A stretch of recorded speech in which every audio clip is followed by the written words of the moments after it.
Oke, assalamualaikum warahmatullahi wabarakatuh.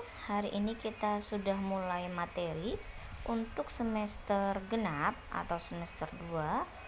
Kita akan mulai materi dari Hindu Buddha. Jadi kita nanti prosesnya sampai bagaimana agama Hindu dan Buddha bisa sampai ke Indonesia ya. Jadi materi kita yaitu Hindu Buddha di Indonesia yang akan kita bahas hari ini tentang bagaimana sejarah lahirnya agama Hindu dan agama Buddha. Meskipun terkesan itu hal itu kan bukan agama kita dan tidak mengarah ke dalam jurusan kita ya di sekolah. Tapi walaupun demikian, ini masuk dalam bagian materi pembelajaran sejarah. Kita tidak akan belajar untuk lebih mendalam, kita hanya sekedar mengetahui bagaimana sih akhirnya agama Hindu Buddha itu bisa sampai ke Indonesia dan bagaimana pula pengaruhnya di Indonesia, terutama di kota Medan ini. Karena mau tidak mau, percaya tidak percaya, agama Hindu Buddha merupakan salah satu agama yang memang sudah diresmikan di Indonesia gitu. Dan kalau dilihat penganutnya cukup banyak ya, walaupun masih dianggap minoritas gitu dia. Oke, kita langsung mulai saja. Kita akan bahas mengenai lahirnya agama Hindu terlebih dahulu ya. Jadi agama Hindu ini seperti yang kalian lihat ada gambarnya, itu lebih banyak dianut oleh masyarakat Bali ya untuk agama Hindu. Oke, awalnya agama Hindu lahir itu semenjak kedatangan bangsa Arya. Jadi bangsa Arya ini merupakan ras tertinggi yang ada di dunia saat itu ya. Dia berasal dari Eropa, kemudian ada juga yang berasal dari Persia. Yang jelas dia lebih baik daripada suku asli yang ada di India ya. Kalau suku asli di India kan sering dikenal dengan Dravida gitu. Nah, semenjak kedatangan bangsa Arya pada tahun 1500 Masehi, disinilah perubahan di India terjadi, ya kan? Maka terjadilah yang namanya sinkretisme. Sinkretisme itu artinya perpaduan. Jadi agama Hindu itu merupakan perpaduan atau sinkretisme dari budaya suku Arya dengan suku Dravida. Suku Dravida ini adalah suku India asli ya, ciri-cirinya pendek ya, hitam, kemudian bibirnya tebal gitu, kayak ras Negroid ya kalau suku Dravida. Kemudian yang akhirnya muncullah kasta dalam agama Hindu. Jadi dengan adanya suku Arya ini tadi kan dia merasa dia adalah ras tertinggi.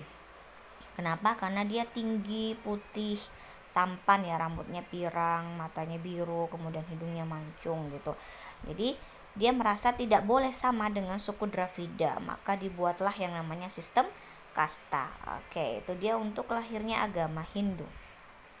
Nah, untuk jenis kasta yang ada di dalam agama Hindu itu ada 4. Ini harus berurutan. Urutan pertama itu adalah kasta tertinggi, jadi nggak boleh diacak-acak. Kenapa? Karena dia harus berurutan. Yang pertama itu kasta tertinggi namanya kasta Brahmana.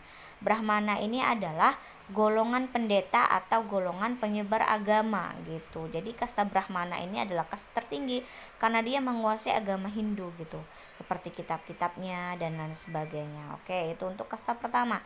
Kasta kedua yaitu kasta kesatria. Kasta kesatria ini terdiri dari golongan raja, bangsawan, prajurit kerajaan. Nah, ini kasta yang kedua. Kemudian yang ketiga, kasta ketiga yaitu Waisya, yaitu terdiri dari golongan petani dan pedagang. Jadi petani dan pedagang ini masuk dalam kasta yang ketiga yaitu kasta Waisya. Sementara kasta terendah atau kasta terakhir yaitu Sudra, yaitu budak. Nah, dari 4 kasta ini tidak boleh sembarangan. Kasta Sudra itu tidak bisa menikah dengan kasta kesatria. Jadi Sudra hanya bisa menikah dengan kasta Sudra saja. Waisya juga hanya dengan kasta Waisya saja. Kenapa? Karena kesatria dan Brahmana itu merupakan kasta tertinggi gitu ya. Jadi jarang tuh ada yang namanya kasta kesatria yang menikah dengan Waisya, itu tidak diperbolehkan. Jadi memang yang namanya kasta itu sangat terlihat dalam agama Hindu. Oke, itu mengenai kasta. Kemudian kita akan berbicara tentang kepercayaan. Nah, agama Hindu percaya dengan dewa-dewa. Banyak dewa yang bahkan hampir semua makhluk itu dijadikan dewa. Monyet dijadikan dewa, kemudian angin dijadikan dewa, api dijadikan dewa, ular dijadikan dewa. Dalam segala hal semua dijadikan dewa. Namun ada dewa utama dalam agama Hindu yang sering disebut dengan Trimurti. Itu dewa utama, gambarnya ada ya. Itu ada yang namanya Dewa Brahmana. Dewa Brahmana itu yang kepalanya 3. Nah, Dewa Brahmana ini dianggap sebagai dewa pencipta. Gitu dia. Kemudian yang kedua adalah Dewa Wisnu. Dewa Wisnu ini dianggap sebagai dewa pemelihara. Kemudian yang terakhir adalah Dewa Siwa atau Siva, dianggap sebagai dewa perusak. Jadi di sini yang paling mereka takuti adalah Dewa Siwa. Kenapa? Apabila Dewa Siwa murka, maka akan terjadi yang namanya bencana, kemudian penyakit, musibah, dan segala macam. Sementara kalau Dewa Brahmana itu sebagai pencipta, segala sesuatu yang ada di dunia ini diciptakan oleh Brahmana. Kemudian Wisnu itu sebagai pemelihara supaya keadaan dunia ini tetap baik, dan Siwalah sebagai perusaknya. Makanya kebanyakan dari mereka itu takut kepada Dewa Siwa. Oke, karena dia lebih terkenal dengan dewa yang suka marah gitu ya, atau pemarah. Itu untuk dewa utama, dan itu untuk agama Hindu. Sekarang kita masuk untuk agama yang kedua, yaitu agama Buddha.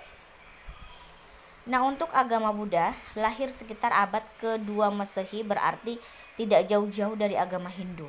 Selesai agama Hindu, kemudian penyebarannya masuklah agama Buddha. Karena yang menyebarkan agama Hindu ini adalah orang India, dan agama Buddha itu juga berasal dari India, disebarkan ke Cina. Jadi sebenarnya agama Buddha itu bukan dari Cina ya, tapi dari India, karena penyebarnya sendiri adalah orang India. Oke, kemudian agama Buddha lahir sebagai bentuk pemberontakan terhadap agama Hindu karena adanya kasta. Jadi agama Buddha dengan agama Hindu itu sebenarnya tidak ada perbedaannya. Hanya saja agama Buddha ini tidak terima dengan adanya kasta, karena bagi dalam pandangan agama Buddha bahwa kasta itu tidak boleh ada. Manusia itu sama di mata dunia gitu. Jadi yang membedakan manusia yang satu dengan yang lainnya itu adalah adalah ya usahanya, kemudian kerja kerasnya. Itulah yang membedakan antara manusia yang satu dengan manusia yang lain. Jadi tidak ada yang namanya kasta. Nah, untuk agama Buddha dibawa oleh Siddhartha Gautama Buddha. Jadi Siddhartha Gautama Buddha ini mendapatkan wahyu, kemudian dia menuliskan sebuah kitab namanya Kitab Weda. Disitulah lahir yang namanya agama Buddha. Dan sekarang Siddhartha Gautama Buddha ini yang berasal dari India dijadikan sebagai dewa utama dalam agama Buddha. Kan ada patungnya. Jadi kalau patung Buddha itu adalah Siddhartha Gautama Buddha sebagai dewa utama. Sementara dewa-dewa yang lain apapun bisa menjadi dewa. Bahkan manusia yang telah mati kemudian dia memiliki budi yang baik ketika hidup, ketika mati dia akan diangkat menjadi Buddha, diangkat menjadi dewa. Itulah kepercayaan dalam agama Buddha. Jadi mereka punya banyak dewa gitu ya. Punya banyak dewa. Oke, itu untuk agama Buddha.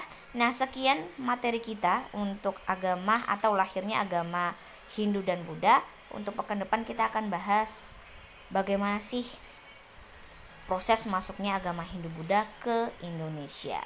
Untuk latihannya lanjut saja ke Google Classroom. Oke, assalamualaikum warahmatullahi wabarakatuh.